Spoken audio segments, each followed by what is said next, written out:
Story world में आपका स्वागत है। स्टोरी वर्ल्ड को सब्सक्राइब कर लीजिए प्लीज।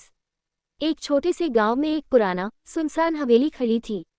लोग कहते थे कि वह हवेली शापित है, लेकिन कोई उस जगह के पास जाने की हिम्मत नहीं करता था। रात के अंधेरे में हवेली से अजीब आवाजें आती थीं, जैसे किसी के चीखने की आवाज।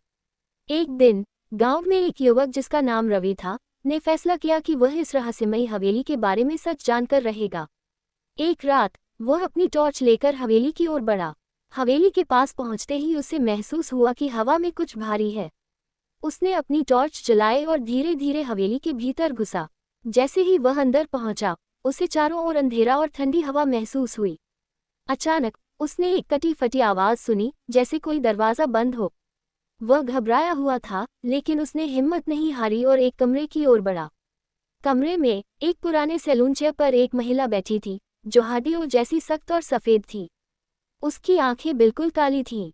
महिला ने अचानक सिर उठाया और रवि की ओर देखा। तुम क्यों आए हो यहाँ? महिला की आवाज बिल्कुल गहरी और डरावनी थी। रवि ने डरते हुए जवाब दिया, मैं जानना चाहता था कि ये आवाजें कहाँ से आती हैं। महिला हंसी, एक डरावनी खौफनाक हंसी। तुमने जो किया वह तुम्हारे लिए आखिरी गलती होगी। महिला की आवाज जैसे घुटन से निकली हो, और पल भर में रवि ने देखा कि उसकी जगह एक विशाल साया खड़ा था।